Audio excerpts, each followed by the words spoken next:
लक्ष्य crash course Bhojpur में आप सभी बच्चों का एक बार पुनः स्वागत करती हूँ।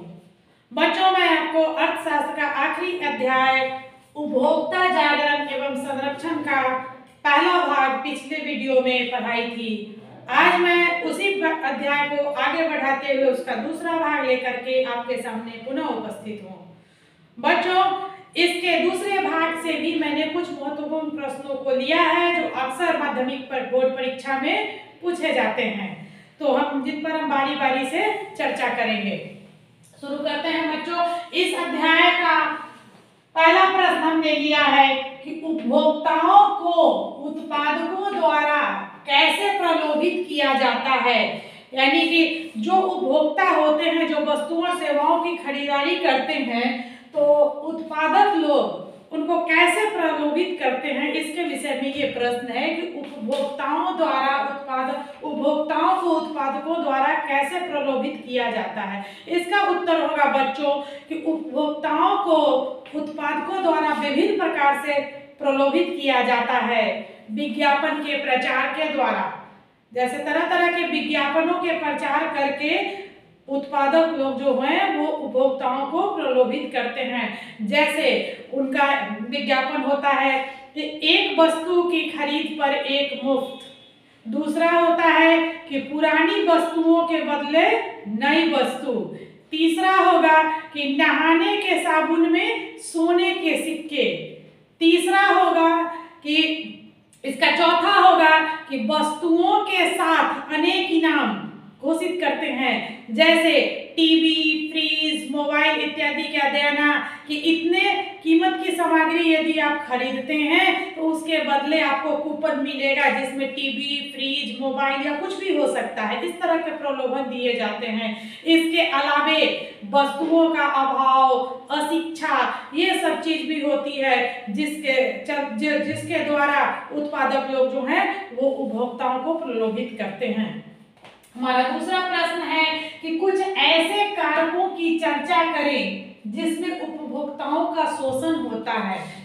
ऐसा कौन सा कारण है जिसके द्वारा उपभोक्ताओं का शोषण किया जाता है।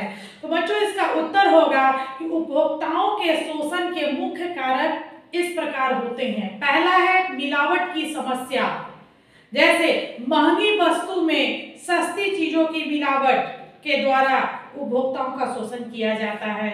दूसरा है वस्तुओं की तौल में कमी, यानी कि जब तौल करते हैं किसी भी सामान का नाप तौल, तो हेरा फेरी हर जगह होती है जो उपभोक्ताओं का शोषण का कारण होता है। तीसरा है वसूल करना ऊंची कीमत, यानी किसी भी वस्तु की ऊंची कीमत वसूल करना।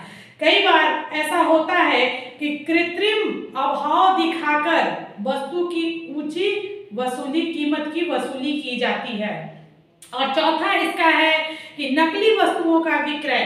आपको कई बार उपभोक्ता की अज्ञानता, जो अशिक्षा या कहिए या फिर अज्ञानता के कारण उसका लाभ उठाकर उत्पादक क्या करते हैं, उनको नकली दवाइयां तक दे देते हैं। नकली सामान ओरिजिनल सामान दिखाएंगे और जब आप खरीदने जाइएगा तो उसके बदले आपको नकली प्रोडक्ट आपको पकड़ा देंगे और कीमत वही का वही ले लेंगे। तो इस तरह से उपभोक्ताओं का शोषण होता है। इसके अलावे वो घटिया सामान का भी विक्रय करते हैं। तो ये था उपभोक्ता के शोषण के मुख्य कारक।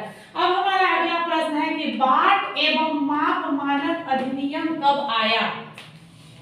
बच्चों, बाट तथा माप मानक अधिनियम 1976 एवं 1985 में आया। इसके माध्यम से सरकार यह सुनिश्चित करती है कि व्यापार तथा वाणिज्य, औद्योगिक उत्पादन तथा मानव स्वास्थ्य के संरक्षण हेतु प्रयोग में लाने जाने वाले बाट और मानक सही तथा विश्वसनीय हैं। स्पष्ट हो गया। अब हमारा चौथा प्रश्न है कि सेवा के अधिकार, जिसको इंग्लिश में राइट टू सर्विस कहते हैं, बिहार में कब लागू किया गया। बच्चों, सेवा का अधिकार या राइट टू सर्विस 15 अगस्त 2011 को बिहार में लागू किया गया और यह तय समय सीमा के भीतर सरकारी कार्यों को निपटाने एवं जन कल्याण में सहायक साबित हुआ। इसके बाद हमारा प्रश्न है पांचवा जो बहुत ही महत्वपूर्ण है और लगभग हर 1 साल के बाद ये प्रश्न जरूर लघुत्तरीय प्रश्न में पूछे जाते हैं कि उपभोक्ता संरक्षण अधिनियम 1986 की मुख्य विशेषताओं को लिखें। ये बहुत ही महत्वपूर्ण प्रश्न है बच्चों। इसका उत्तर होगा कि भारत सरकार द्वारा पारित उपभोक्ताओं की सुरक्षा और संरक्षण हेतु उपभोक्ता संरक्षण अधिनियम 1986 एक महत्वपूर्ण अधिनियम है जिसमें उपभोक्ताओं को बाजार में बेची जाने वाली वस्तुओं के संबंध में संरक्षण का अधिकार दिया गया है। इस अधिनियम के दायरे में सभी प्रकार के वस्तुओं और सेवाओं तथा व्यक्तियों, चाहे वह निजी क्षेत्र के हो या सार्वजनिक क्षेत्र के, उसको शामिल किया जा सकता है। इसके तहत उपभोक्ताओं को यह जानने का अधिकार प्राप्त होता है कि वह वस्तु या सेवा की गुणवत्ता, परिमाप, क्षमता, शुद्धता, मानक और मूल्य के बारे में सही जानकारी प्राप्त कर सके। इसके अतिरिक्त उसे यह भी अधिकार होता है कि वह इस बात की भी परख या जांच कर ले कि उसे जो वस्तु या सेवा मिल रही है वह कहीं खतरनाक तो नहीं, ताकि वह अपना इससे बचाव कर सके। तो बच्चों ये था उपभोक्ता संरक्षण अधिनियम 1986 की विशेषता। अब हमारा अगला प्रश्न है सूचना के अधिकार क्या हैं। ये भी इंपॉर्टेंट प्रश्न है और यह 2 नंबर के प्रश्न में पूछे जाते हैं। सूचना का अधिकार क्या है बच्चों? इसका उत्तर होगा कि सूचना का अधिकार आम आदमी को अधिकार संपन्न बनाने हेतु सरकार द्वारा उठाया गया एक कदम है।